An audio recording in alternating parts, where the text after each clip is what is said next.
What is up, everybody? Welcome to the MLS World Cup Draw Show. We are so happy you could join us today. I know it took us a little while to get on the air, and it was not an April Fool's joke. Let's just put that out there right away.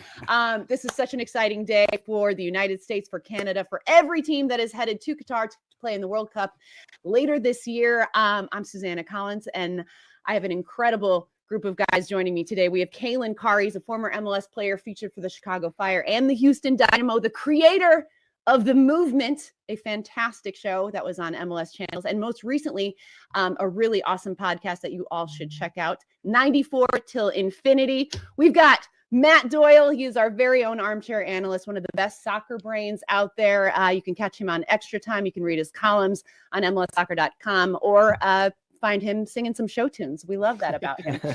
And of course, we have, we say legend a lot in this industry, but when I say that DaMarcus Beasley is the epitome of that word, I mean it with my whole heart. A 20-year professional career, 5-time MLS All-Star, 126 caps for the U.S. men's national team, the only guy to ever play in 4 World Cups, a former captain of the U.S. men's national team. DaMarcus, this is my first time actually working with you because we were chatting before the show. You were not you weren't about the media as a player, and look at you now. Yeah, I know. Look at you now. I turned over. Yeah, you guys are laughing because you know it's true. But when we were talking off show, I did decline nicely, as you put it. It was a respectful decline of an interview. Which I appreciate. Listen, I have been shut down very rudely before, and DaMarcus was a total gent about the whole thing. But it's great to have you on this side of things. Guys, just a really exciting day. How are we feeling? I want to kind of like take the temperature of the room here. How are we feeling about how this will all shake out for the United States and Canada? DaMarcus, let's start with you. What's your mood right now? I'm excited. I mean, yeah, I haven't seen the draw yet, so I can't get nervous. I'm excited about where the USA is going to be, where Canada is going to be. I know they had a amazing qualifying campaign, so I'm just excited to see where we lie and how we can start to put pieces together and get to Qatar. Love it. Okay, Doyle. How are you feeling? Because I mean, it's always hit or miss with you. Are we in a good mood? Happy Doyle, sad Doyle, mad Doyle. I'm neither of those. I'm like weirdly serene about the whole thing. The stress of qualifying is in the past.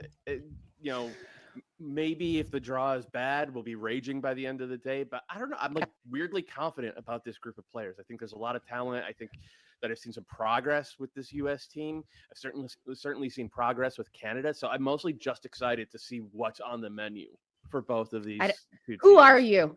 Right? Who are you? I don't recognize DaMarcus you. Can turn over a new leaf. Yeah. I can turn over a new leaf. I'm a happy guy now. What is going on? Calen. Optimism.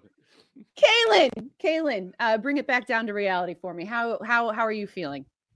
Well, I think, for me, looking at some of even the individual players and, I think Christian's probably the first one that pops up to me because I just remember seeing him on the field when we failed to qualify and that emotion. And so he's had an incredible club career, but now to get a chance to play at the World Cup, I think I'm really, he's been huge in qualification, big part of that. So, and then, you go down the list of guys that you get a chance to see, Gio Reyna or Weston McKennie, and, so many good, talented players that are coming up now through this young generation. I think we were the youngest average age to qualify, I think, in the world. I saw that. You could have spotted the US lineup 2 years, and they still would have been the youngest team. That's qualify. Incredible. It is amazing.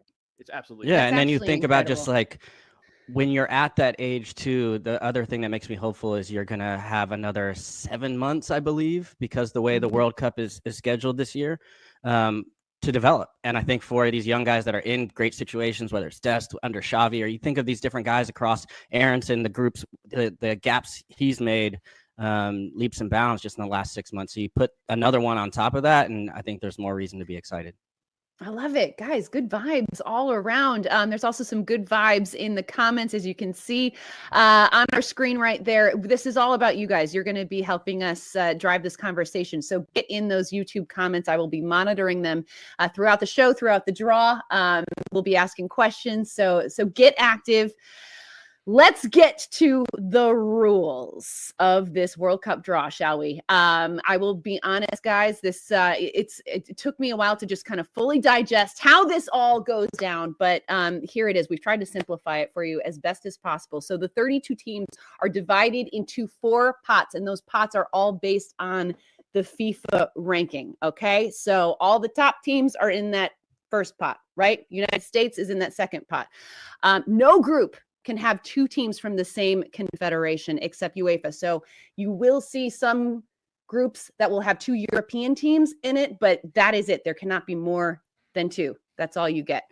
5 of the 8 groups will have 2 UEFA countries. So this is how it's all kind of shaking, right? So pots are drawn in order from 1 to 4. All pot 1 teams are drawn first, and then pot 2, and then so on, and then so forth. The groups are then filled in order, groups A through H. Those are the 8 different groups. 1 ball is drawn from the team pot, followed by 1 ball from the group pot to determine group position. So this is how it's all going to work. So it's important to keep in mind too, once a team gets selected, if they're from, let's say it's an African nation, like you won't see another team from that region in that group. So just like you kind of have to, we'll try to keep it. I feel like the visuals help with this because it's hard to keep track of. But this is how it looks. So these are the pots, y'all.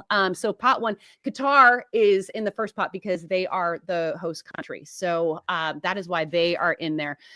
And then as we see the United States, they're in pot 2, Canada in pot 4, which kind of puts them in an interesting position. I don't want to say it's a tough position, but yeah, we'll see. Canada's going to be Canada's going to be in the group of death. And it's gonna be the group of death because Canada's in it. For sure. Right? I agree with that's that. how it works with I like these top that. 4 teams, right? So whatever it ends up, Canada's gonna be looking up at probably 3 teams in the rankings, but it's fine. Like they are designed to annihilate teams that come up the field and try to use the ball against them because they're just vicious on the counter.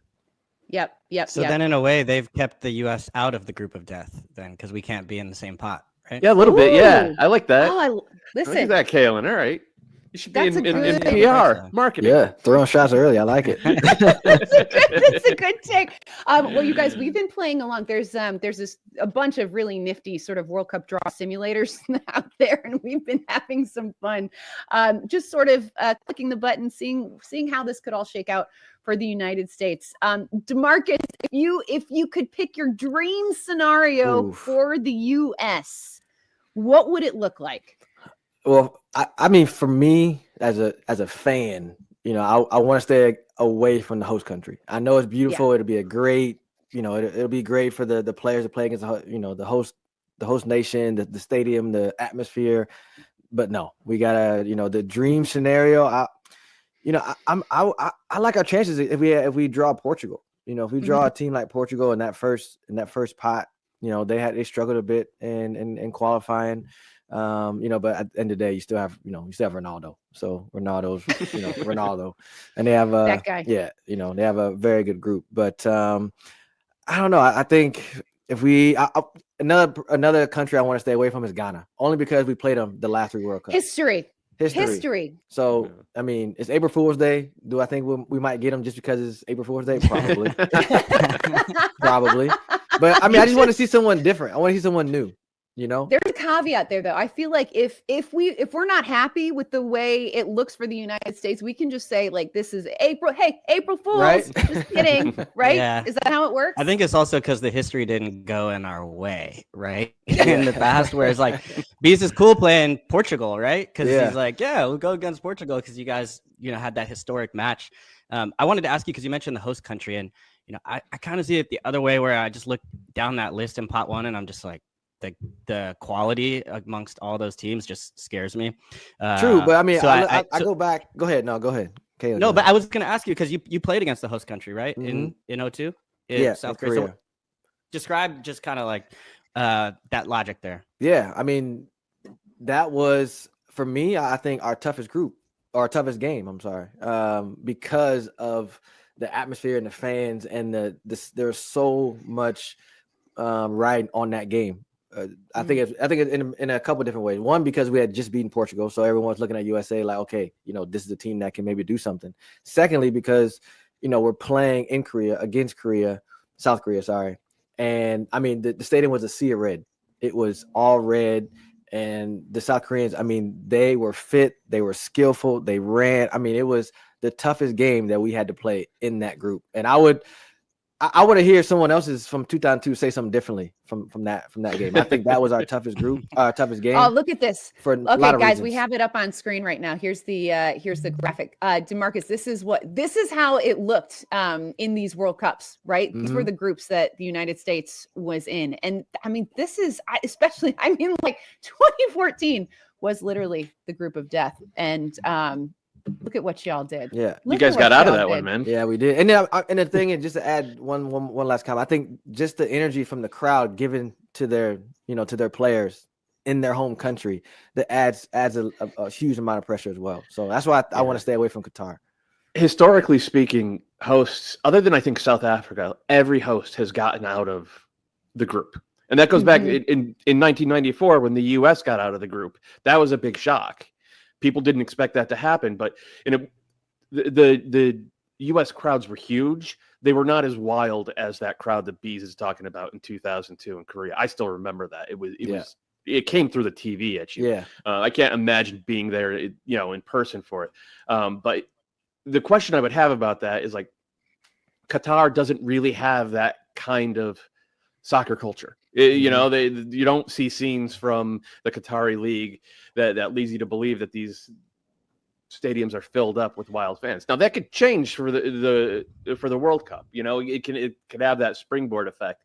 And there's also a little bit of familiarity because the U.S. played and beat Qatar last year in the Gold Cup. But in general, I do kind of agree with DaMarcus here. Like, avoid the hosts. And, like, for me, my heart's set on England. I want the U.S. to play England. There's a scenario where it works out where I think if it's Group G or H, then the U.S. would be playing England on Thanksgiving Day at 11 a.m. And, like, that feels like so a tasty. moment. Right? That feels like a moment that could kind of propel the game forward in the U.S. Yeah, that's. I don't hate that. Put that energy into the world. We're manifesting this, right? I like it. Guys, P.S. We've got this screen up, and we're watching what's going on in Qatar right now. This is wild. This whole stage is insane. They have really, really pulled out all the stops for this World Cup draw show. Idris Elba just left the stage, everyone. I mean, we're talking A-list, and we've got some performers right now. This is an event. DaMarcus, it feels so good to be back in this position, right? Where we're watching a World Cup draw and it matters for the United States. I mean, we are back in it. Can you kind of describe, like, just the feelings that you have at being back in this position, having missed out in 2018? Yeah, it feels great. I think that this is where every player that's dreams to be a professional soccer player wants to be. They want to be a part of a World Cup. They want to be a part of this draw. And for us and for me personally, as a fan, like I said, I don't have a nervous feeling. I'm excited. I'm excited to see who this team gets, because I think they most likely will be the underdog in most games. And I think that's going to feed into their fearfulness. So did you feel like you were underdogs a lot in these tournaments in the World Cup? 100%. Yeah. No, I mean, there were some games that we felt that we could, that we were the better team. But it's hard to stay away from the media. So the media portrays that way, that, okay, USA is the underdog. And so we just take it, we take it in stride and we roll with it. For us, it didn't matter. But I just think with this team, obviously being so young, yes, we have a plethora of players playing at huge clubs, but as a team, I think they're going to still be looked at as an underdog. Okay, so I want to get your take. I'm going to ask you the same question before the draw and then after the draw, so we know what the U.S. is what to expect from them. Mm-hmm. But before the draw, before we even know who they're playing, what are your personal expectations for this U.S. men's national team in the World Cup? One, I want them to, for one, enjoy the experience of a World Cup. That's the first and foremost. Enjoy the experience, enjoy the matches, time they get off with, family, enjoy and really embrace and engulf themselves in the World Cup. Second, on the footballing side, I don't really have too many expectations. I want them to, obviously, we want them to get out of a group. It'll be stupid for me to say, let's have them win the World Cup. Not there yet. But I just think, them getting out of the group at being the youngest team in the whole World Cup, I think that will be a success. Yeah, Calen, what about you? What are your expectations right now in this moment? Well, I was looking, at this. I was trying to think of how, kind of to what Bees was talking about being underdogs and the perception. Because I would imagine if you're in another country right now and you're doing this, watch along stream on YouTube, maybe for your a different league or whoever you are, or even if you're players on the other team, you're going to be looking at pot 2 that the U.S. is in, and you're probably going to want the U.S. maybe. Because if you look through, you're saying I don't want Germany. I don't want the Netherlands. You go through Croatia was the finalist last World Cup, Uruguay, you go through that list. And I think a lot of teams will be picking the US and be happy to see them. And I think that's where it can kind of turn on its head a little bit, where that inexperience and pressure of missing the last World Cup that these guys had to carry through qualifying might actually turn a little bit on its head when they get to the tournament itself. And Bees, I don't know if you were I think 20 at your first World Cup. Is that right? Yeah. I made a team at 19, and on the plane, literally landing, I turned 20. Wow. Yeah. So it's and that's unheard of. And your group had a little bit different because you had a couple young guys with you and Landon, but then also a whole wealth of experience with Ernie Stewart and Jeff Agus and all these guys. So I kind of think of this group being young, being a team that other groups maybe want to see in their group. We missed the last World Cup, so maybe the perception is not as high as even maybe Mexico is also in pot 2. And I think there's respect because these guys would know some of these players and what clubs they're attached to. But I still think that could maybe play in our favor in a little bit, where they can kind of let down some of that pressure of qualification and missing and just kind of go play free, get out there and really go for it. That said, getting out of the group for me is the standard and should always be for the US. Going back to Bees' comment on 2002, 98 was we didn't get out the group, right? I think we're finished last, and then they make this historic run to the quarterfinals and almost the semifinals. So it's I think that it is important to set the tone for this group and as part of their development to push as much as they can and get as far as they can, because if you want to realize 2026, I think this experience is really valuable for them. So I think those are some of the things I was thinking about. But I think we're going to be underdogs in a lot of the matches we play in. I don't. I think the U.S. should be favorites against whatever teams come out of pots 3 and 4. The U.S. has shown over the past 30 years now that they can go toe-to-toe with just about anybody in the world. Now, against the top 7, 8, 9 teams in the world, underdogs. But once you get down to Switzerland, once you get down to, look at the other pot 2 teams: Mexico, Netherlands, Denmark, Germany, Uruguay, Switzerland, Croatia. Obviously, if Uruguay still had their golden generation, or Uruguay or Croatia still had their golden generations, you'd say, U.S. are clear underdogs against them. But Suarez is old, Cavani's gone, Modric is old, Rakitic is gone. The only teams I hear in that list who are clear favorites against the U.S. are Germany and the Netherlands, and the Netherlands not by much. So I understand that the and that's group 2, by the way. Groups 3 and 4, it's even more clear cut. I understand that the underdog mentality helps, and I think that from outside perception, you guys are right that the world the world media will regard the U.S. still as, these interlopers who really have no business being there, even in the knockout round, if they should make it that far, let alone the quarterfinals or whatever. But on talent, this team should absolutely consider themselves big bads. They should go into like just about every game thinking like, we can take it to these guys. We just have more talent. We have more skill, and we know how we want to play. And my hope is that the fearlessness of youth ends up being a weapon in that regard, because if they're too young to know to be scared, they won't play scared. And that's what I'm hoping. I mean, that's what I'm hoping for when I look at this roster.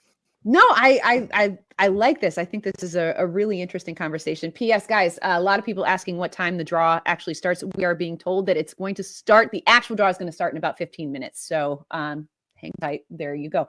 But, DaMarcus, having played in 4 World Cups, you said your first one, you were 20 years old, right? Like, what do you think how did you mature from each World Cup? So many of these guys, this is going to be the first time they're playing in a tournament of this magnitude. World Cup. It's the biggest stage ever in the sport. What do they need to know? Like the guys taking the field, is there value to what Matt Doyle is saying about kind of like, youth, just this sort of, I don't know, not ignorance is bliss kind of thing, but, you're fearless. There's a fearlessness that comes along with that. Yeah, and I think sorry, go ahead. I didn't know if you want to finish. No, yeah. That's it. Go for it. No, you're right. And I do agree with Matt on that point, that them as a team, because they're so young and they are the youngest team in the World Cup, that they don't care who they play. It won't matter. The media and what they say is totally different. But them on the field, in that locker room, and when they're in their pregame meals and in the lunchrooms, it doesn't matter who's in their group. They are going to think that they can win every game, and they should, because like Matt said, they are talented. They are, one of the most talented nations in this World Cup. But the experience still plays a part in this. You bring up, the guy Modric. Yeah. I mean, would you think like Tyler Adams is better than Modric? No. I mean, you say that he's old and Croatia is still a great. Yes, they do have some older players, but the way he plays and his experience is going to mean a lot to Croatia in going through this tournament. I do think that, not saying that they're going to play under an underdog role in their minds, they won't. I'm just saying the media will portray it that way. That's all I'm saying. They're going to think they can beat everybody, because when you're that young, you look and see next to you and say, okay, that like my days, I saw Figo, I saw Rui Costa, I saw Concacaf, like right next to me, walking to the first game of my World Cup. God. And then after that, it was over. It was, in a split of a second, when the whistle blows, it's a wrap. I'm going to just play, and that's what you do. You just go out and play. And I think that is going to help the U.S. team, exceed some expectations that some fans put on them. Wow. I'm just kind of like picturing that moment, how Clint Dempsey said something on the CBS broadcast after the Costa Rica match that I think you could probably speak to, DaMarcus, as well. It's like when you're a kid, you think of like, that's the dream, right? Like you're, in your backyard playing whatever, like you're kicking goals, you're imagining scoring a goal at the World Cup. And then suddenly you're there, you're seeing the guys that you have looked up to, like these heroes of the game. How do you not allow that? Like, how do you compartmentalize the way you said you were able to do? Like, is that just a mentality that comes with being a professional athlete, or is that something you would work on? No, I don't think you work on it. You don't think. You don't really think about it. You literally look to your side, you see it, and after that, it's at the end of the day, it's a game. You play, and you play the game that's right in front of you. And I think these players have that advantage because they are young and they have that no fear kind of attitude. You see it with their club teams. You see it even when they're playing through qualifying at times. It's not going to be, I don't think, a shock that they're at the World Cup.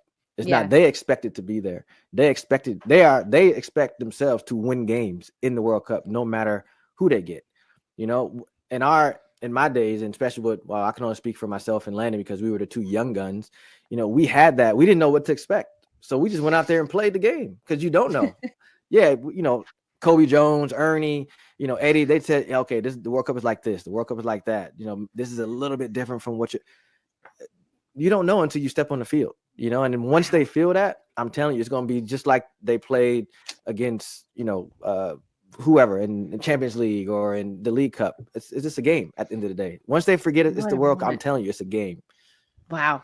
It's just, this is such a good conversation, and it's so interesting. It's great to kind of like get inside your head a little bit, DaMarcus. I also think like the club really situation makes a difference too, where it's like, you mentioned kind of who you're looking over to. And for like a guy like Weston McKennie, who's been teammates with Ronaldo, if we play against Portugal, or you look at Christian, who he's playing with, it's just like there's a little bit more exposure to that high level, and even around the idea of the pressure of some of the matches of playing in Champions League or knockout stages of Champions League. Like, we have more guys that have kind of been there, and it hasn't been, I'm sure the World Cup is completely different. But I think there is some proximity that might help them kind of make that adjustment and kind of get on with things. All right, Calen, let's stick with you here. Let's talk about Canada a little bit.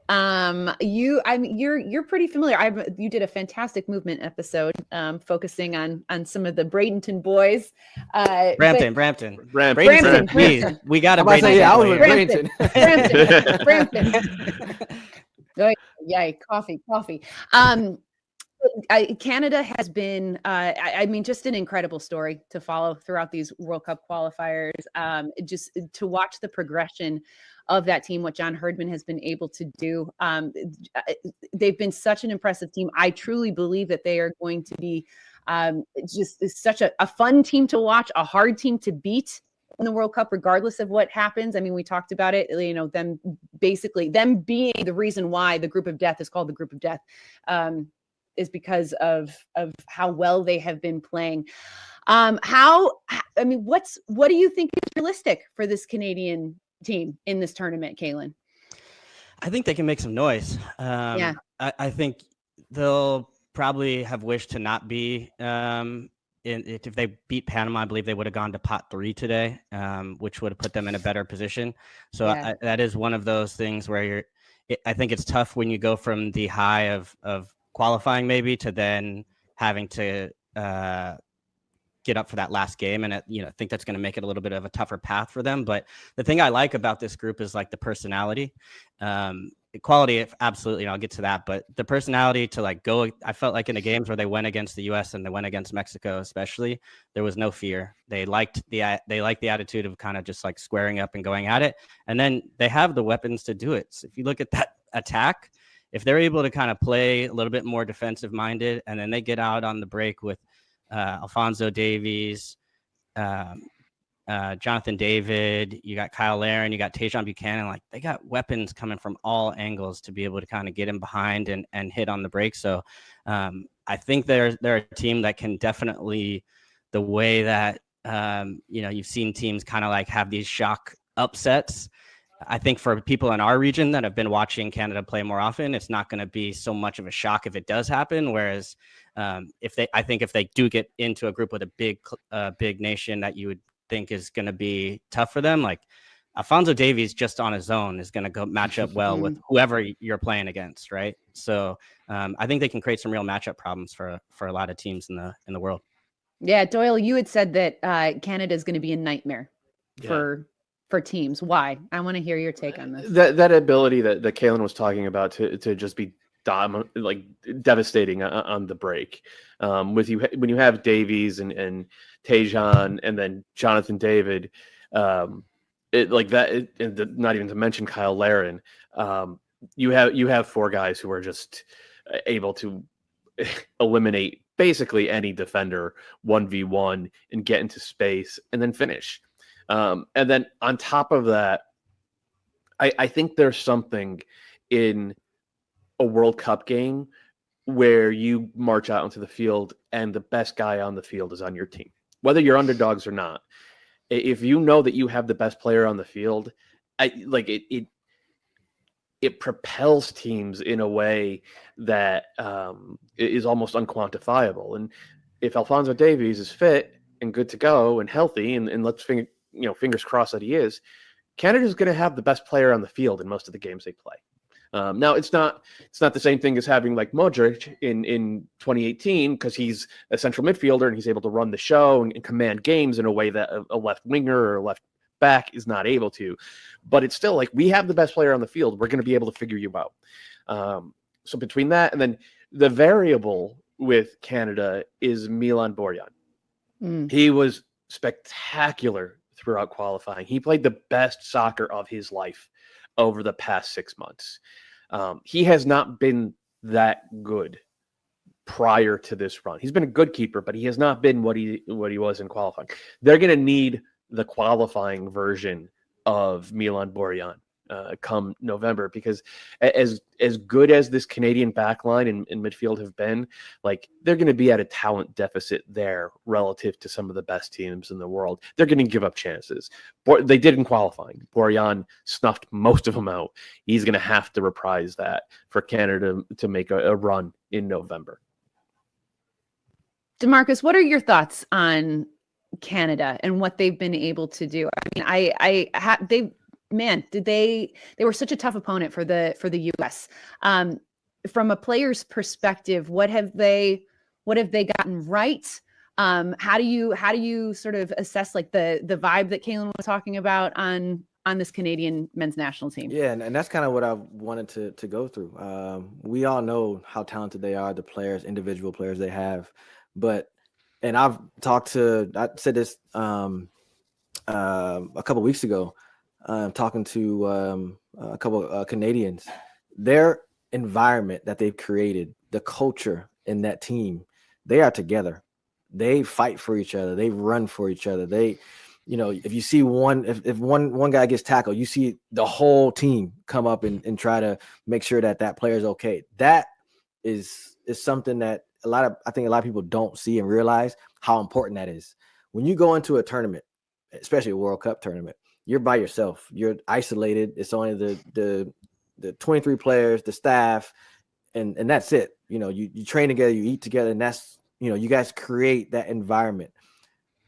For me, and from an outsider looking in, you don't really see a bad apple in that group, and going into this type of tournament, you need everyone to buy in to what they're selling, and they have, and you can see it on the way they play.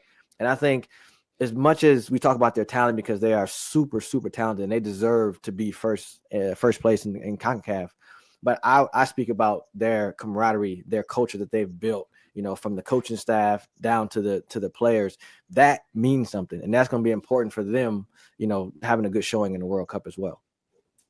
Great stuff, guys. It looks like we're getting closer to an actual draw happening. There has been a ton of sort of pregame festivities, if you will. Guys, just a reminder to get active in the comments. Doyle, as always, you're just setting it on fire. I mean, people really...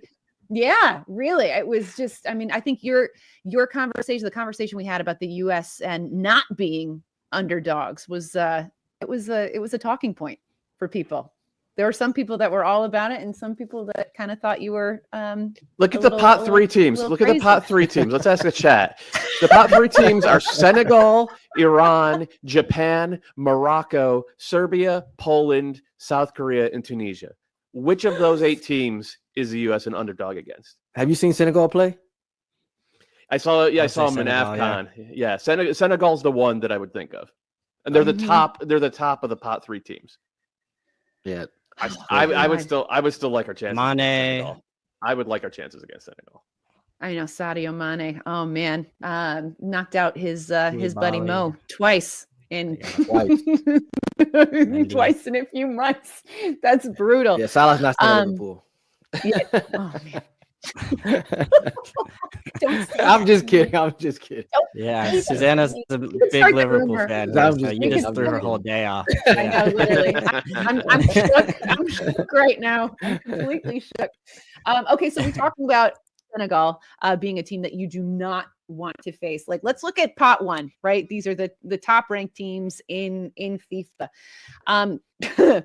if for the US or Canada, who are you just like, no, please God, no, not this team? Who are those teams that you just do not want to avoid? Okay, France. Yes. France as well. Marcus. Oh, me, yeah, I'm still with France. yeah, saying France. France, Brazil, Mm-hmm. Qatar as well. I think those are tough opponents. Yeah, I'll say those three. Calen. Yeah, similarly, I'd probably add Argentina to the group, but I would say if you could pick, I would say, I don't know. I'm going the other way with the Qatar one. I just think there's so many bad choices to pick amongst that pot A that I still feel like if you have a chance to go for like Qatar amongst that group, I understand the host nation part, but it's a different type of host nation in this case. So I'm still going to kind of lean towards that happening. So on one of these simulators, every time I click this thing, I keep getting the U.S. Getting drawn with Poland. How do we feel about Poland? Because outside of Robert Lewandowski, who we know is just a goal scoring machine, is that a good or a bad matchup for the U.S.? What do you think, Doyle? I mean, Poland's a good team, right? They're much more than Robert Lewandowski. Their goalkeeper, Wojciech Szczęsny, I mean, he's the starter for Juventus. They have Bednarek and Kamal Glick, who's a little bit older now in central defense. Their midfield's not great. So I think that the U.S. would maybe be able to sort of control play. But even so, they have Zelensky, who's like one of the best players in Serie A. They have, they have a lot of talent. They are not a super balanced team. They didn't play super well in qualifying. Lewandowski is old. He's going to be 34, 35 years old by the time the World Cup comes around. Now he's still one of the best players in the world. So he'll probably still be really good. But we've seen older players struggle in international tournaments before, even the greatest players in the world. So they're a team that could absolutely beat the U.S. They could absolutely beat anyone. If Lewandowski gets on a heater and Szczęsny gets on a heater in goal, then they could go out there and beat anyone. But this is the type of team where it's like the U.S. gets drawn with them. Okay, I like our chances. I'm not saying I would bet my house on it, or your parents' lake house on it, but I would, I would be willing to, I would not expect the U.S. to go into that game being overawed. That said, I remember the 2002 game against Poland. They were already eliminated. They were dead in the water, and they played free and easy against the U.S. in that third game. And they, not to bring up old wounds, DaMarcus, but they buried you guys on that game. No, but they did. They did. Yeah, and that's the thing with the World Cup, right? Like, it's the same as qualifying. Like, mentality matters so much. It does. And like, you have to go in there being like, we're going to impose ourselves on this game. And I think that if the U.S. play with that, Poland is not a team to be afraid of. Poland is a team that you could say, like, yeah, we should get this done. I just wish we had a number 9 like Robert Lewandowski. So keep your fingers crossed that something miraculous happens in the next 6 months with one of these guys. All right, we've got this is interesting. Michael Dost in the comments. He says Japan is a dark horse. Let's talk about dark horse teams in this tournament. Would we say the U.S. and Canada are dark horse teams, Calen? Do they fall into that category? I guess what dark horse for what? Dark horse, like teams that like maybe surprised to emerge from the group. Yeah, could make a run. Go on a little run. Yeah, to make a run for sure. Yeah. I think I would say those are some good ones. I know we brought up Senegal, but that feels like a dark horse team that could actually. I know in African teams, I don't think have necessarily made even a semifinal yet. I could see them being a team to get past that hump. Just even when you look at AFCON, their ability to navigate a tournament even recently and going down through penalties. They've got Mendy in goal, one of the best goalkeepers in the world, maybe the best goalkeeper in the world. So you got one of the best strikers in the tournament as well. And Koulibaly in the back. They've got just a ton of weapons. So I think, that would be one for me to actually go pretty far into the tournament and maybe even be a historic run for an African nation. So that would be one of the ones that stand out to me. All right, DaMarcus, any? I agree. Any thoughts? Any other teams? I agree with Calen with Senegal. Yeah. I got to see him play a couple games. Obviously, I saw the game against Egypt in the last qualifying match. In that overtime, they could have won the game 5-0. It was crazy. The amount of chances they made, and I know Calen, you were mentioning names. Even Kessie that just signed with Barcelona. Him in the midfield. They have some absolute ballers on their squad. So that's a good shout for a dark horse, but definitely the U.S. Canada as well. You can see them being dark horses too. Okay, we've got Arnaldo Gutierrez. He's coming in hot here, guys. He says Concacaf teams won't make it far, all in caps. It's a little aggressive. Matt Doyle, Very. I want you to respond to that. Oh, 2018 was a low point. 2014, 3 of the 4 CONCACAF teams advanced out of the group. One of them, Costa Rica, advanced to the quarterfinals. In 2010, 2 of the 3 CONCACAF teams advanced out of the group. In 2006, I think 1 of the 3 advanced out of the group. In 2002, 2 of the 3 advanced out of the group, and 1, DaMarcus knows well, advanced to the quarterfinals. So historically speaking, other than Europe, other than UEFA, CONCACAF teams advance out of the group at the highest rate of any of the federations. One other thing to keep in mind, I don't know how it's going to go, but could the weather be a factor with the heat and what it's going to be like in that region? And I think the U.S. teams or the CONCACAF teams are used to playing in difficult climates. That could be helpful.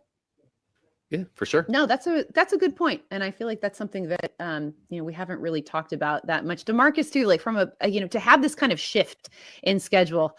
We know that the World Cup is typically held in the summer. We're going to have it in the winter.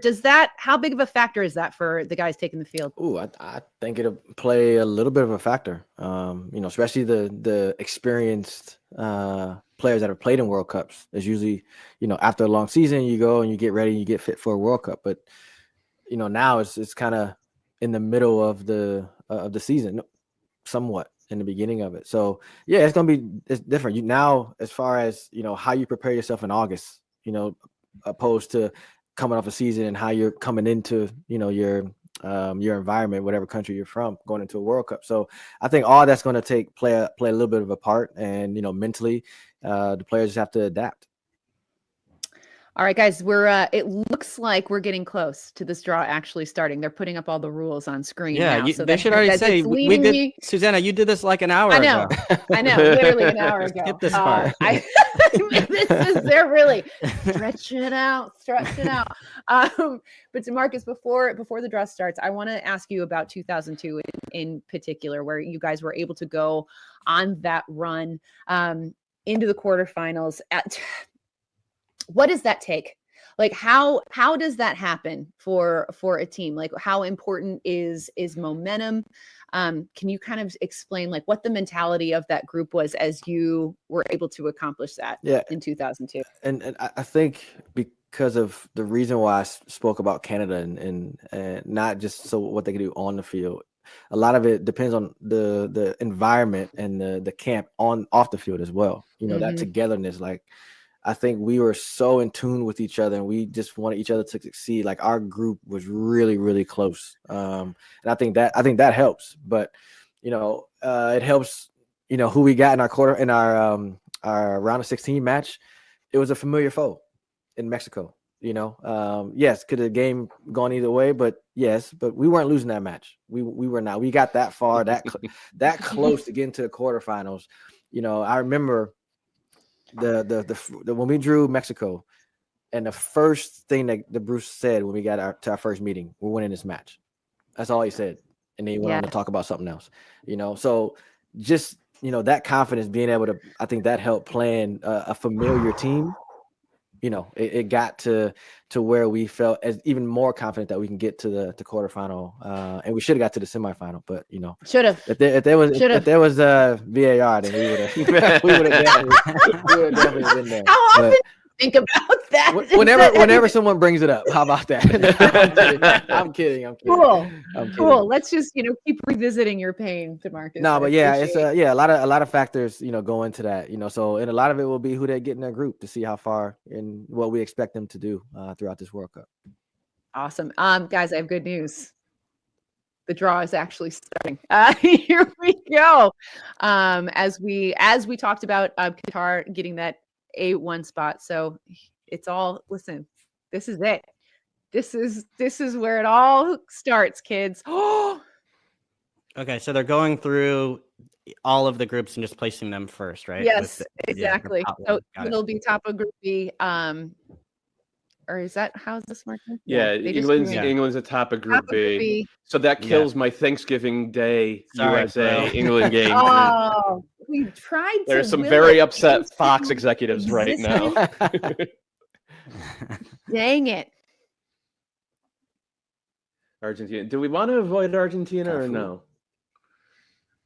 Group C.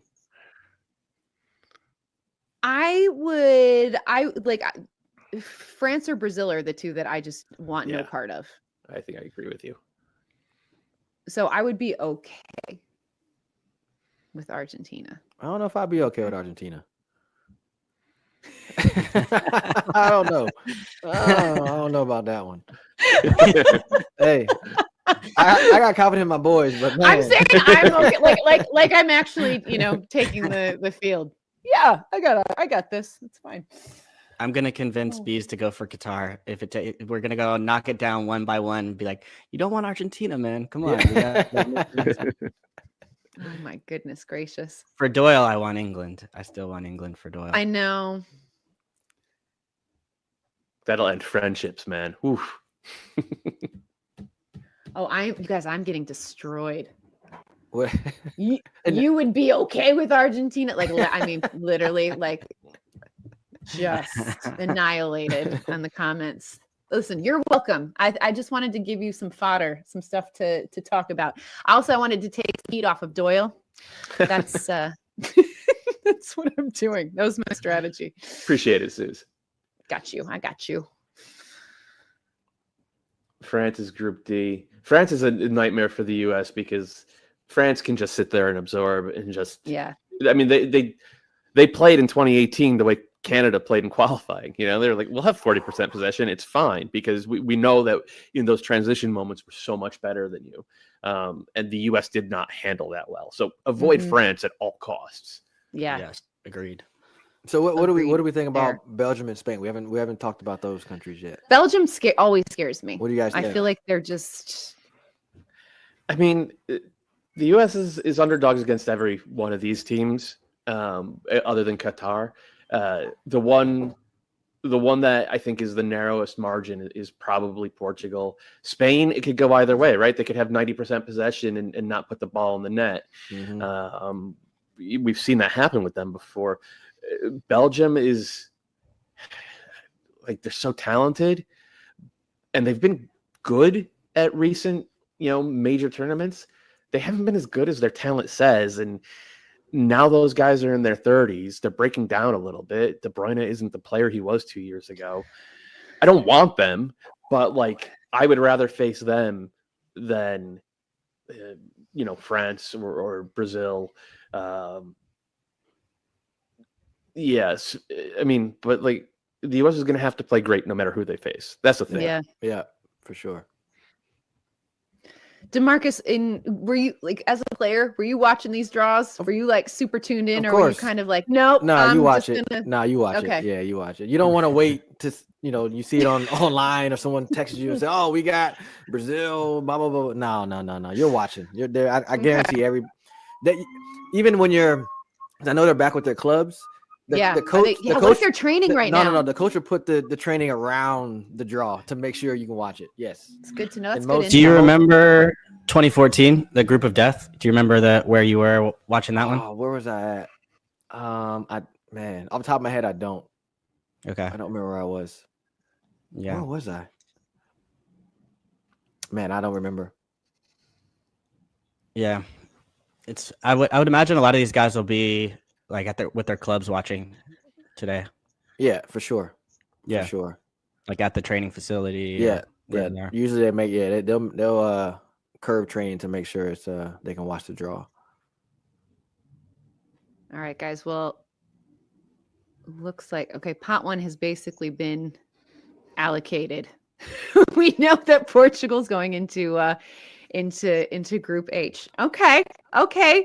We're about to hit pot two after this. How are we feeling so far? Are we still we had a lot of good vibes. Had a lot of good vibes at the top of this show. Are we still there? Are we still in that happy place, Matt Doyle? Yeah. I mean, the Group G, Group H, Thanksgiving Day game thing now is either Brazil or Portugal. So either end of the spectrum in terms of those pot one teams. But I'm feeling good. We'll see if that maintains as we see the rest of the draw sort of play out here. Okay. Oh gosh, this is it's an elaborate process, isn't it? It's like the ball and then the little mini scroll within the ball. I'm telling you, not one detail overlooked in this World Cup draw. They just really wanted to keep us on our toes. All right, guys. Whew, pot two. Pot two is up. Here we go. Oh man, my heart Calen. just needs Let's some water. see. I think you guys might be a second ahead of me. So Netherlands. just see what happens. Okay. I won't say nothing because I think I might. No. It's fine. It's fine. So now the way this works is they pull the team name out and then they pull the group draw. Is that the way they do it? Yeah. Okay. So Netherlands, and then next is the position, right? Yeah. Is this how this is working? Netherlands in A4. I just realized that's Carly Lloyd. I did. Yeah. Carly Lloyd. Oh my gosh. Hi. Okay.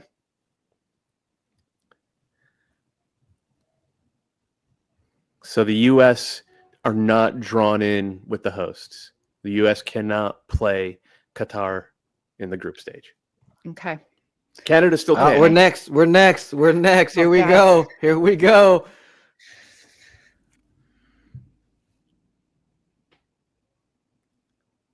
I feel like Lothar picking us out of the thing is bad vibes, man. This is really stressful. Oh boy. Okay. Deep breaths. How we doing, chat? Let's see where we play. B3. Oh, B3. England! USA, England. USA, Wow. England. Nice. I love it. I love that. Is I like that. tasty. I like that. That is so tasty. There's the history. Here for it. 2010. I am so here for it. So this is the order we play them in as well. So we play them the second match, correct? I believe so, yeah. Yeah. Oh gosh. Okay. We've got Mexico up next. Yeah, oh God, this is gonna be. I don't know where y'all are at in the feed.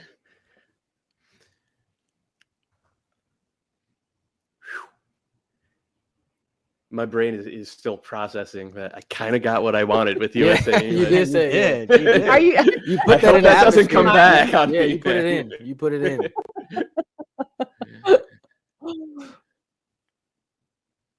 Okay. Argentina, Mexico in Group C. Okay. Yeah. Ooh. Oh, And wow. that, like, they had one of the best, Wait, with World Tata? That's right? big. Yeah. Wow. Wow. I hadn't thought about that. But Oh, yeah, Tata and Martino yeah, we've got good going storylines. against kids. Argentina. All right. Oh my God. Okay. I mean, I honestly, this is I'm getting excited. I love both of these matchups that we've seen with England and the United States and Argentina and Mexico. So here for it.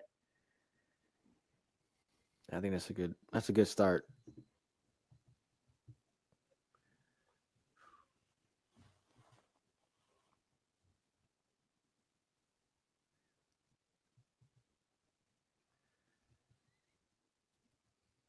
Denmark and France in the same group.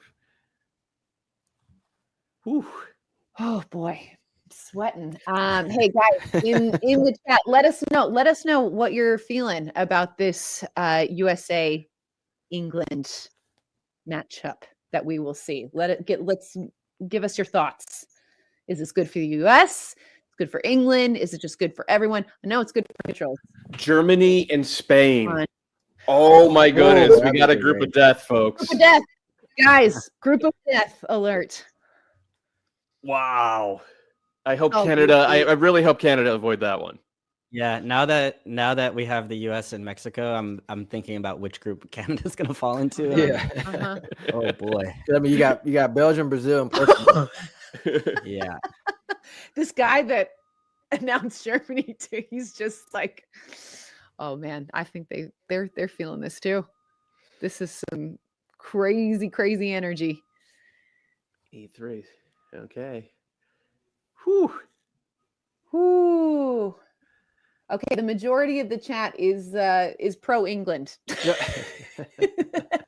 Really? What do you mean by pro England? They're like England is going Just to remind win the United States. them that the U.S. won more international trophies last year than England has won in its entire existence. I thank you, Oh, Matt wow. Doyle. I just I'm pretty sure you just did. on a platter. Yeah. That's how No, this works. Suze is taking Yeah. the heat now. Suze has got to remember. Okay. That's okay. Okay. Yeah. Listen, what Doyle said, guys. How many trophies do you have, England? Huh? It's just a shame that we're playing England in a game where we can't take them to PKs, because that's when you really have them. Oh, I just, you know what? That was nice. That was a nice little Doyle there. wrote all these down before the show. No, I didn't. It's what I love most about this is that if we win, then they officially have to call it soccer from now on. Like that, Can we make that a rule? It's great. It's so great. Well, when was it? Was it 2010, DaMarcus? When you all beat England. Drew. England? Beat them 1-1. Drew. 1-1. Oh, and that was the goalkeeper. Yeah. That was the Green. The Rob Green, yeah. Yes. Yeah. When Clint hit a shot. Yeah. I was at a watch party where it was primarily English people, and I was like the lone American, and I jumped Where were up. you? I mean, I was up in Westchester at like some like fancy English guy's house. Okay. And I was like the lone American, and I started jumping up and down, and I literally thought they were going to escort me off the property. Yeah. The only people I who was in hate the Chicago at the time. The only people who hate the English national team more than I do are the English. So it's like Yeah. it's kind of the right group to watch with. Kenneth Fagan saying, "I will never call it football ever." I like it. Stay true to you. That's great. Yes. Man, Group H is really tasty for Canada. I'm keeping my fingers crossed that Canada got Group H. This is too much. This is just, oh my goodness. DaMarcus, what do you remember about that match in 2010 against England? I mean, I remember it being, back and forth. I know they had some of the ball, but I don't remember them dominating the whole match. And we were hanging on just to get something. I thought both teams had chances, and I thought the fact that a lot of our players knew their players and were familiar with England, I think that helped as well. Going to play against them. So, yeah, I think it'll be this kind of same sentiment this go around. They'll know a lot of players. They've seen them. Okay, I think they'll have a lot of confidence going into that game, regardless of whoever they play first. Looks like Switzerland, right? Yeah, going with Brazil. Okay. Brazil. Mm-hmm. Yep. All right, so we're moving on to pot three. Pot three. We've talked about Senegal. We've talked about Poland. We had our friend in the comments saying that Japan possibly a dark horse. What are the overall thoughts on pot three? Who are we trying? We're definitely trying to avoid Senegal Senegal is the And- one team that yeah. I think would most want to be avoided. Serbia is I think Yeah. maybe a little better than their ranking. I mean, Vlahovic he's a machine of a number 9 guy like that who could just win a game out of nothing. Obviously Lewandowski checks that box as well. Are we getting our... Sorry, Doyle. Iran Yeah, is we Group got- Iran. B, Yeah, y'all. that's what. I just saw it. Okay. Okay. Calen, what we thinking? What we thinking? Well, I was actually going back to the history. Didn't we play Iran in the World 98. Cup? 98. Okay. The U.S. dominated that game. They hit the woodwork 3 times. They lost 2-1. And that was the 3-6-1 game. That's when Steve Sampson had a super secret formation he had been working on, and he only, he trotted it out for that game, and it kind of didn't work. Yeah. Anytime you have like a super secret formation, I feel like it's like you're heading down. But I think Iran is a tough team, but I think still overall with this group, if you're gonna pick if you're gonna pick 2 other names so far, like you're still feeling pretty good. Yeah. For the US, I think of the like sort of worst case scenarios or the things that you start feeling like this group is inching towards either the group of death or close to it, and I don't think that They've avoided the is group of death. Can category. we say that? Can we safely say that? Yes. Yeah, for sure. Okay. Yeah. Okay. Okay. All right. I'll take it. Whew. Oh wait, who's up right now? Is it Senegal? What are we doing? It's Senegal. I believe Senegal is drawn with Argentina and Mexico. Wow. Oh, Group A. No, They're in Group Senegal- A. yeah, Qatar Qatar, and Netherlands. Netherlands. Oh, but I missed that. Yeah. So it's Okay. Poland with Argentina and Mexico. I totally missed that Senegal got drawn into Group A. I was so focused on putting a couple "it's called soccer" memes into the world that forgot to do my job for a second.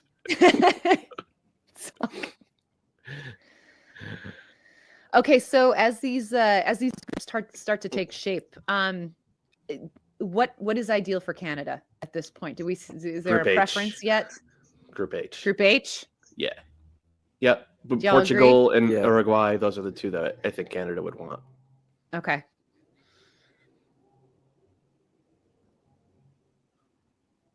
I also don't mind How's Group everyone F feeling? for them. Okay. Yeah, I don't disagree with that. Guys, how you feeling? How you feeling in the chat? Let's go. Let's go. Oh, Mane versus Virgil van Dijk. Let's go. More Serbia, where are they Liverpool on at? Liverpool action. So I think they're going into Group G because you can't have 3 teams from UEFA in the same pot, and Group D, E, Right. and F already have 2. Yeah, so Serbia. Thank you for knowing the rules, Matt Doyle. I only do because I listened to you at the top of the show, Suze. Thank you. You're an I educator. did explain it. I did explain it to everybody. Long before they did it on the broadcast. So just saying. G2.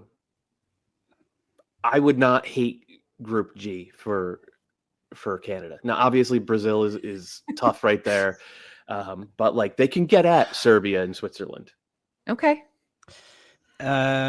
Looking at pot 4 for the US, Saudi Arabia would then now be out of that group, right? Yes. Correct. Yeah. Correct. Okay. Because you can't So have then- 2 Asian teams. Yeah. And We're getting Canada we're is getting out. Ghana. We're getting Ghana. Yeah. We're getting Ghana? We're getting Ghana. I think Marcus Reese is right. says we're I think getting We're Reese getting, is it's April. right. It's April Fool's Day. We're getting Ghana. I'm telling you. Yeah. I don't know. It just almost kind of feels like that's just sort of how Yeah. it should be. Well, when you're I don't know. doing like the SAT and you don't know the answer and you're like, well, it's not this one, it's not this one. And then you see Ghana as one of the ones left. It's like, it's that one. Just that one. Yeah. Oh boy. Hey, shout out to everybody watching. We've got over 8,000 people watching along right now, guys. So thank you everyone for hanging with us. This is chaos, controlled chaos, as they say, but we're happy you're along for the ride with this crew. Tunisia. Yeah. Hey, chat. I got a job for you. Can you tell us where you would like to see Canada? Which group would you like to see Canada in? Let us know. Get in the comments. Tell us. Japan in Group E. So Group E is looking like the group of death. Mhm. I don't think Japan's that great, but they're not a Mhm. bad team by any stretch. And with Spain and Germany already in that group, and no Group E for Canada, please.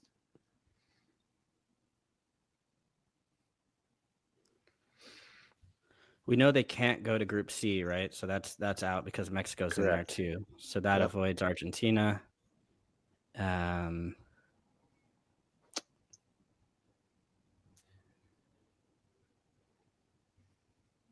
there are other Comments. permutations like Ecuador Fast and can't furious. Ecuador can't be drawn into Group H because Uruguay is already in Group H, and they can't be drawn into Group G. So it does kind of limit it more. But Mhm. I can't do those calculations on the fly though. What? Come on, Doyle. We need to upgrade my RAM for me to get to that point.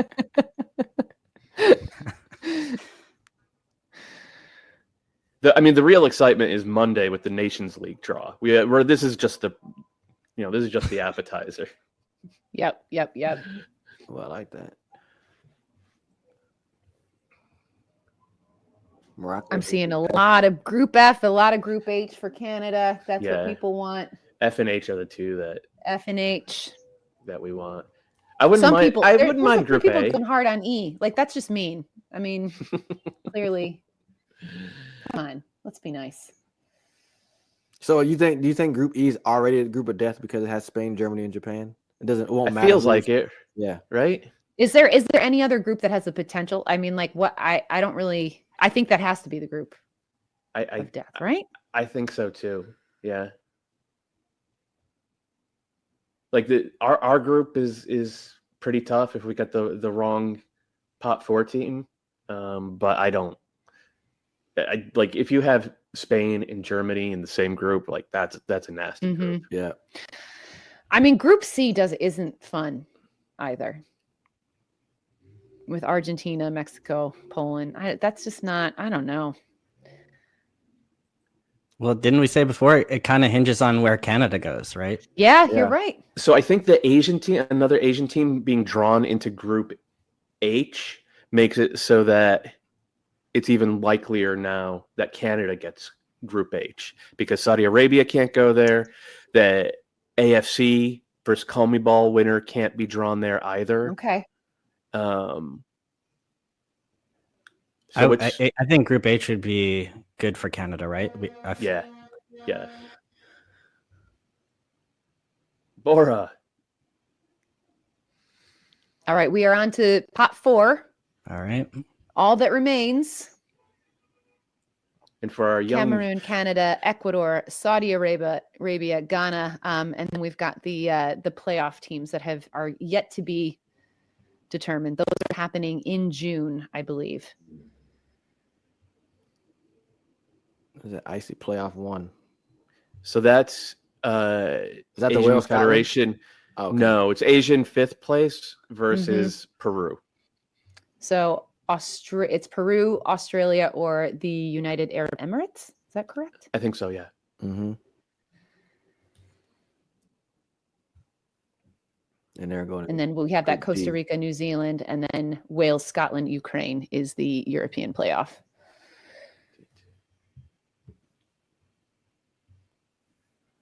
Whew. I think if you're French, you're probably pretty happy with your draw right now. Okay. So the first playoff has been assigned to Group D. Yeah. Okay. And for our younger viewers, the old man picking the names out of the jar there, that's Bora Milutinovic, who coached the U.S. Back in 1994. The first U.S. team to get out of the group since 1930. He was a head coach. So we can get Ecuador. Let's see what group he goes into. Oh, Group A. Group A. Okay. So Group A is Qatar, Ecuador, Senegal, and the Netherlands. I got to tell you, usually the hosts get a very cozy draw. That is not so a cozy draw. That is not a for cozy Qatar. draw. No, not at No. all. At Not all. At all. At I all. think you could argue that they got the best, the toughest pot 3, toughest pot 2, pot 3, and pot 4 Yeah. teams. Yeah. Or at least Can you imagine top if it two, wasn't Qatar from pot A? That would 100 be the group of death. Yeah. Mm-hmm. Saudi Arabia. Now, Saudi Arabia cannot be in the U.S. Right. group because Iran's already there. Because Iran is already there. So I think they go into Group C with Mexico. You're doing great, Matt Doyle. I'm glad that you're keeping track of all these I'm trying. geographical Yeah. Scenarios. rules. My brain, it just doesn't work. This is doesn't, Mine it's either. not. We're in the same boat. We're in the same boat. Trust me. I'm following Matt. So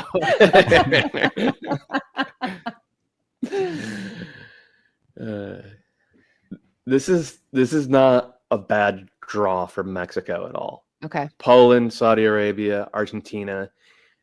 Look, Mexico gets out of the group every single time. I'm not going to pick against them doing the same here. Okay. back to our group, maybe.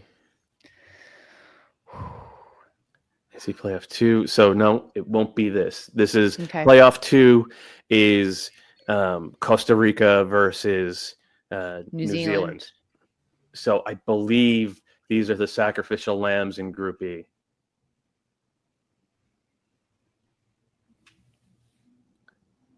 Boy, there would be nothing better than watching Navas go into Group B, pitch 3 shutouts, especially against Spain, considering that Real Madrid disrespected him so hard. That would be incredible.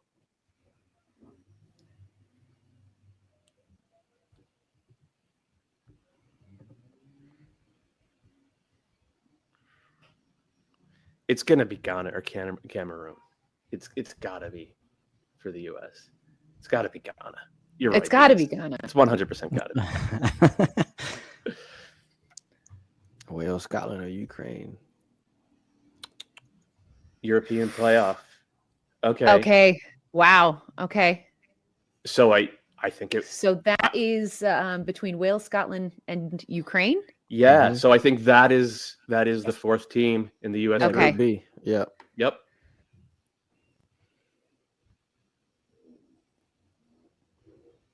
Wow. Okay. All right, guys. The group for the United States, Group B, is established. What are the initial thoughts? DaMarcus Beasley, we'll start with you. I like the group. You like it? Yeah, I like the group. I think it'll our boys can compete well against these teams. I'm not really familiar with Iran, but I think we can do something. I think it all depends on our draw. Now we see it, and I think the boys would feel confident about getting out of this group. Yeah. On 2 games on paper right now. Yeah. Mhm. 2 games where, I mean, barring injuries, right? But like 2 games where the U.S. are clear favorites. They'll be clear favorites against Iran. They'll be clear favorites against whoever comes out of that Euro playoff. And again, it's Wales, Scotland, or Ukraine.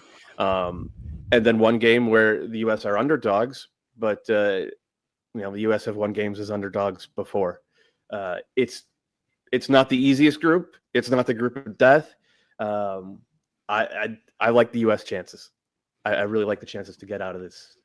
Yeah, I mean, Calen? for me, the one thing I was worried about was kind of running into one of these top pot Group A teams that are top, Group 1 teams, sorry, that were going to be just, brutal, like France or Brazil. I think we had mentioned Argentina. Some teams like that would be really difficult. And so I think, it's not to say that England is, you look at the quality and what they did in the Euros, but I still think that this U.S. team can feel good that they can win that game or they can push them. So yeah, and then Iran, and then whoever. There's a lot of intriguing stories as far as the history goes between the U.S. and England, and then in the history playing Iran. They're in the region, like right from across, I believe, the Persian Gulf. So will be acclimated and used to that environment. And then, that last pot will be interesting because you have those also regional rivalries between Scotland and England and Wales and England as well. And then Ukraine with everything that's going on there. So, I think, but for the U.S. perspective, I think this is a overall positive group. Okay. What about for Canada? Because it's looking like it's going to be Group F. Group F with Belgium, Morocco, and Croatia. This is not bad for them. This is not bad because Belgium and Croatia, I mean, both semifinalists from last time, super talented teams, a little bit older. Neither is among the best, defensive teams in the world in transition. Canada can hurt you there. Morocco, I haven't seen a ton of, just like one game at AFCON. I think maybe 1 or 2 games in qualifying. Generally speaking, they are a very good technical team that can kind of lack a bit of tactical know-how. Canada can exploit that. There is a note here. I was saying it before the show. One of my favorite young players in MLS, 18-year-old Canadian-Moroccan kid by the name of Rida Zawir. He's from the Montreal Academy. He's played a few games for them already this year. There's a tug of war for him between the Canadian Federation and the Moroccan Federation. For now, he's going with the Moroccan U20s. Canadian media are already going to be having a field day with this dual national recruitment with this kid. It's a good draw for Canada, though. I'm very excited for them. I'm excited for the U.S. as well. I think this is a good draw for them, too. I'm a little more nervous for Canada. Belgium, Croatia, I like, as far as talent goes, I find Belgium maybe haven't all put together, but it's like they might not need everybody hitting on the day to be able to really damage you. Croatia as well, just with their experience in World Cups, tournaments, they're in final of the last one. I just think like that's going to be difficult. And then Morocco's not an easy out. So I think Canada's actually got a tougher path, but same thing. Like that's what we knew they were going to go into. They were going to have going into this. And for all the reasons we mentioned before and the talent on that team to be able to kind of make some noise, like I think they could, really make some noise and go and beat a Belgium or beat a Croatia, and like what that would do would be incredible for them. Can I just make a point? Because I think we missed an obvious storyline while this was all unfolding. We have the potential for Nuhu versus Vinicius Jr. In that Brazil-Cameroon game. And like, I need that so badly. I need that so badly. Oh God. Oh, Doyle, you're the best. Guys, in the chat, let us know what are your thoughts on the groups for Canada, the groups for US. Are they going to advance, get in there? Let us know. DaMarcus, before the draw started, we were kind of talking about what the expectations were for this U.S. men's national team. Now that we know who their opponents will be in the group stage, is success for them contingent upon them emerging from this group? If they don't emerge from this group, is that going to be a big blemish? I think so. For them? I think so. Yeah. On paper, they should get out of this group. Yeah. I don't care about, a lot of them it's their first World Cup, their age, they're their youngest team, they need experience. No, with the team that we have and the talent, and with Greg trying to put all this together, yes, I think we should get out of this group. Calen, what are your thoughts? I agree. I feel the standard for the U.S. should always be to get out of the group. That should just be to qualify obviously first, and then to get out of the group, and then from there it's to push on from there, and some of that depends on who you face up with and how things go. And so I feel really good about this team. I think that for going against England, like, one, it's a matchup that I think will have so much attention and hype leading up to it. I remember when 2010 came and it was US England, and I just think that kind of suits this personality of the team too, to kind of really go up against maybe the big names of the Premier League that everybody's watching. And I think we've got some young guys that I think are either in the Premier League doing major damage or wanting to maybe move towards it soon. So I think that kind of would suit the personality of this group. And then down the line, I think those are winnable games. So I would expect the U.S. to get out as well. Doyle? Yeah. The talent is there for the U.S. And I think that throughout qualifying, we saw the pieces start to get put together. Obviously, it didn't come together completely, and partially that was underperformance, partially it was injuries, suspensions. Like it was almost like anything that could go wrong did, other than Tyler Adams being available for basically the whole time, which was like, whew. But I thought there were kids entering this, and they showed a lot of character. And on the other side of it, they have know-how, and they have the ability to go into these games and impose themselves with the right mentality, and that's so huge.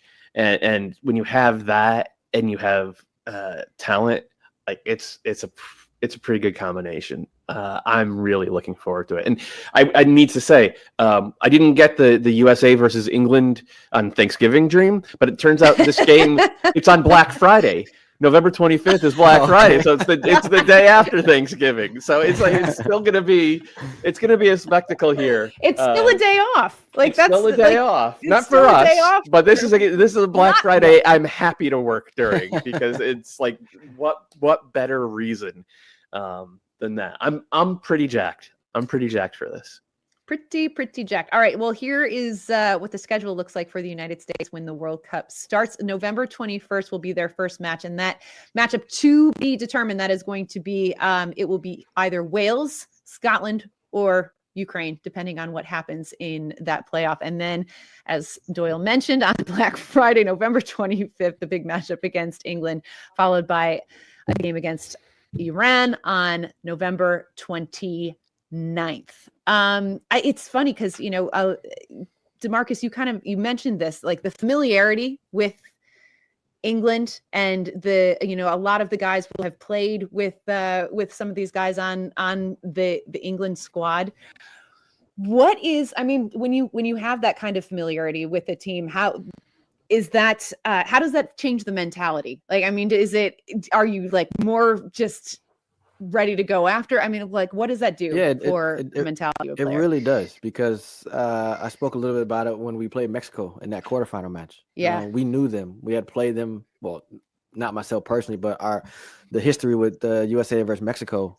We knew them. We knew exactly how they want to play. We knew their players. We knew everything about them. So that gave the group an extra extra boost, to not so much that we wouldn't have had that going into that match, because we knew what was at stake, but at the same time, internally you have that extra little buzz inside you, like, okay, we can win this game, and everyone says that to themselves, and then you go out and perform, and I think that will help the United States going into that game against England.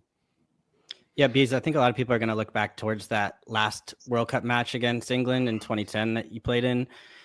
And there's been so much conversation around the pressure on England overall, just like the massive pressure from the media, their fans. And I think kind of at points that's sort of seemed to make them a little bit fragile, or it's weighed on them in ways that haven't always been helpful. Did you feel that pressure from that England team, or was that something you guys talked about leading up to your match against them in 2010? It's not to say there weren't pressure, obviously, on you guys, but was that a dynamic that you felt existed going into that one, or was that not really a part of the picture? Not really. Obviously, when you play against England, because, people will say, well, a lot of people will agree with, the Premier League is the best league in the world, and a lot of those players play in Premier League. So the media circus is going to be around that team. But no, it wasn't a factor for us. To be honest, it really didn't matter. I think that just because it was England, and a lot of our guys were familiar with them, it helped kind of ease the nerves a bit and just go out there and and play football. Doyle, how are you feeling? What is if there is a game, I feel like England's the obvious choice here, but I don't know a ton about Iran. We don't know yet who that first opponent is going to be. Again, it's either Scotland, Wales, or the Ukraine. Are these all winnable games for the US? Yeah, for sure. But part of it is Berhalter's got to be smart about prioritizing them. I've game because it's so tasty, right? It's England. It's Black Friday. Like it is going to draw eyeballs. It is also the least important game of the three. You gotta make sure you beat the teams that you should beat. And the US, again, barring injuries and on talent, should beat whoever the winner of Wales, Scotland, or Ukraine is, and they should beat Iran. And if you do that, you advance, whatever the outcome is against England. So I'm hoping that Greg thinks that way and understands that, and I'm hoping at the same time that he's able to put out a team that can get it done in all three games, because he's talked since day one. We want to change the way the world views American soccer. Winning this group, I think would move the needle.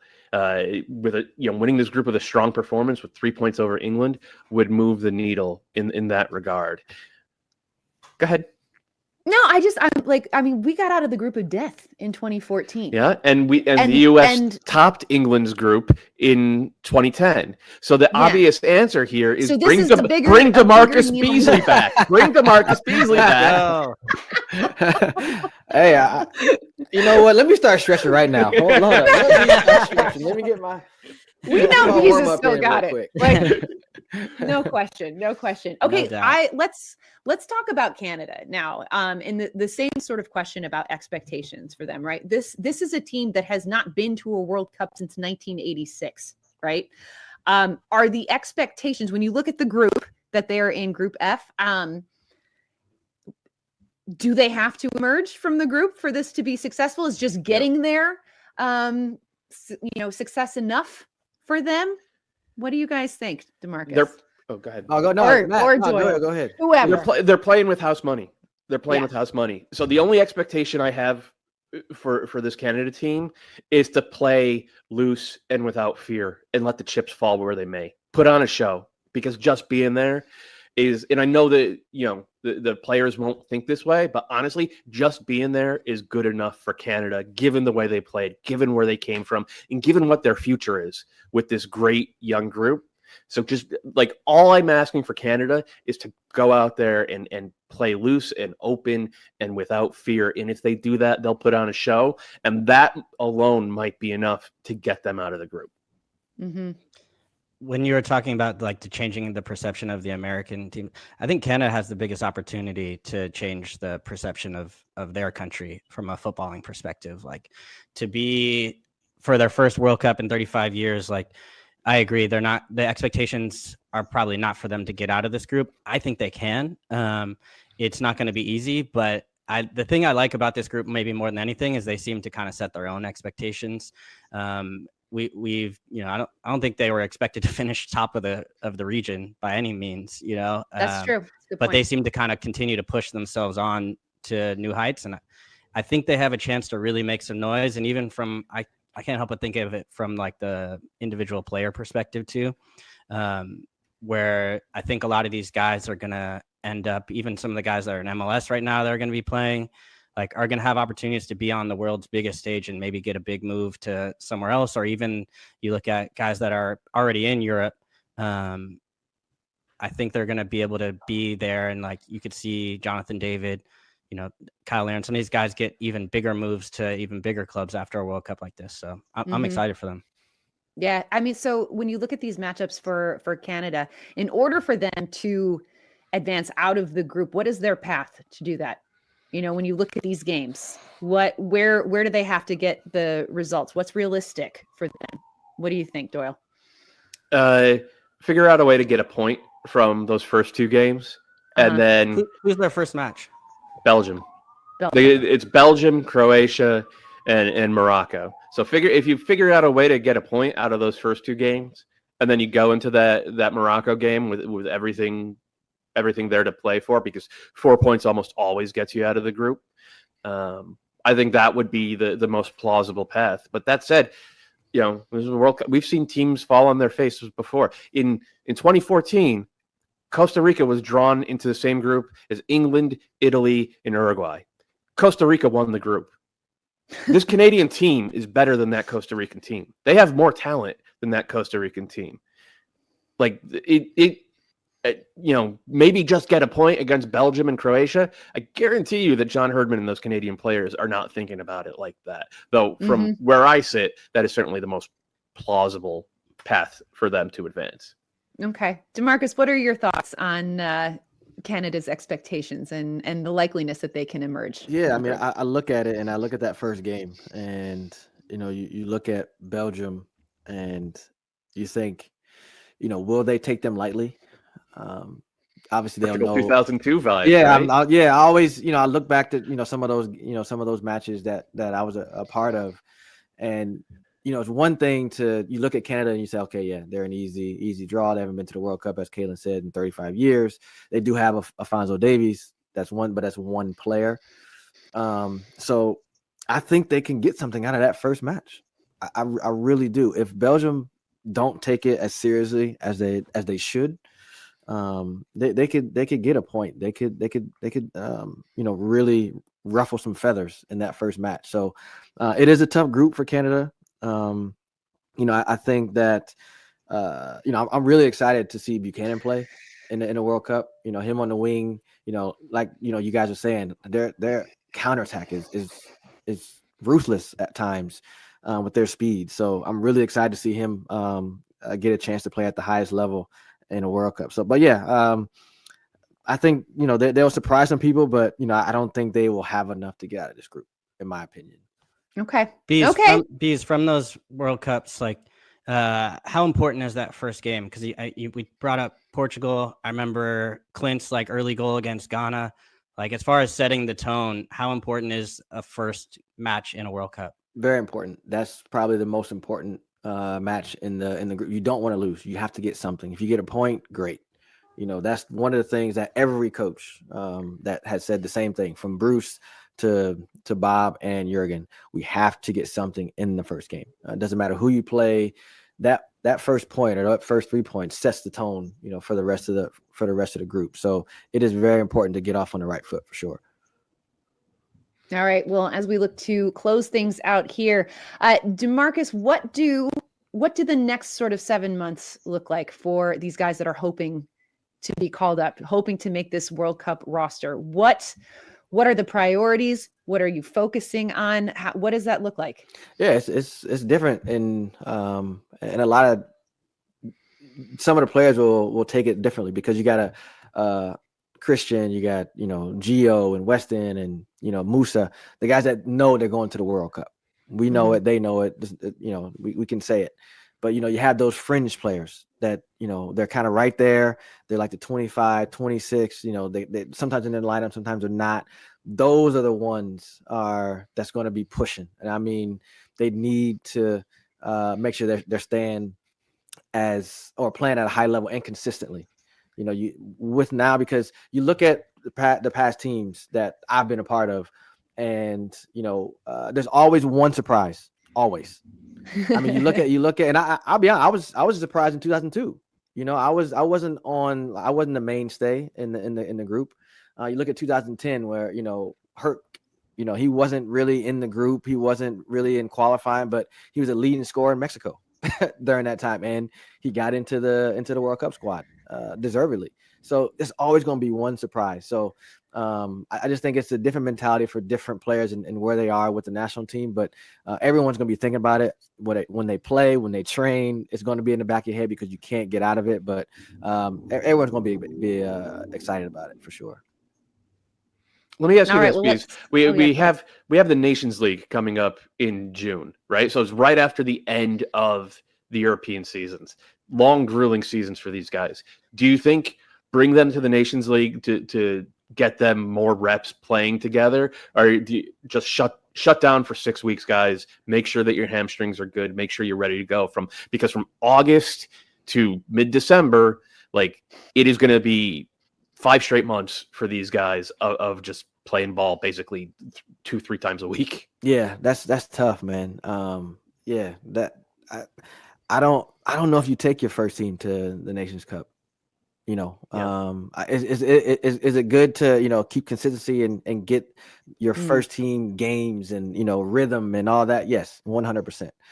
But I don't know. I think, is there enough time between August and, the beginning of the match to get games and get, that rhythm and that connectivity throughout the group? I think so. But Greg might see it differently. So we'll see. Well, I mean, what do you guys think? I mean, do you think we should take everyone after a long season in Europe and in halfway through this MLS with the travel, the weather when it's so hot, all those factors into it? I mean, what do you guys think? I'm triggered by all the injuries. I don't know. I think you need to be really careful. I think give these time, like a guy like Chris Richards, who's just missed a couple of months, bring him. But guys like Pulisic or Anthony Robinson, who's logged so many minutes, like give them the time to recover, because the amount of injuries this team faced over the last 8 months, like if the same thing happens in, starting in August all over again, makes World Cup a lot tougher. Yeah. I think you have to also trust the qualification process, and a lot of the questions I think have been answered in a lot of the ways of like who that kind of core group you're talking about is like within the team. And then, but there's still the opportunity, I think, for the Nations League to be the platform for somebody who's like either right on that edge to get in or to fall out, or someone new to emerge as like, a number 9 comes on and, really lights it up and then can integrate into the final roster. So I like the idea of that you're reminding us about, like, there's always that one surprise, because I think we have a lot to kind of lean on as far as that foundation, but it would be nice to find a couple diamonds or people that are emerging late on. And for a young team, I think there's even more opportunities with that. Yep. I like that a lot. November 14th, that is when the clubs will release the players for the World Cup. Guys, just as we wrap up here, kind of final thoughts, overarching feelings about the United States, about Canada. Well, what have you got to say? This was fun. I just had a good time. And B says he doesn't do media all the time, although I would give a shout out to the Crack podcast, which everyone should check out. Appreciate it. But yeah, no, it's great to like be able to get this wisdom from somebody who's been to 4 World Cups. I mean, incredible. So that's only 4 more than I've been to, though. Yeah. I was gonna say World Cups for me was like a break from MLS season and like going and watching bees run around. Yeah, I mean, I'm definitely gonna miss it for sure. But I will say, just on the group, another thing that I feel confident about is that if we do say we get a draw against England, we win that playoff game, whoever comes in there, having to go into that last game against Iran, needing a result. I feel confident about that, and it is no disrespect to Iran, and I don't want to sound ignorant, because I do not know, and I'll say I do not know much about the team, but just on paper, I think going into that last match, getting something out of it, needing to get something out of it, I think the boys will feel confident doing that. It's set up well. This is just exciting. I'm just excited we're able to have these conversations, that we're talking about the United States in the World Cup. Been a long once time. again. Been a long feels time. Good. Long time. It's been a minute. I also like the feeling of anxiety that's starting to percolate inside of me. Yeah, it's good to be back. It's good to be back. But this has been so much fun, guys. I cannot thank you all enough for watching along with us. At one point we had over 10,000 people watching with us, which is really, really cool. We're so excited.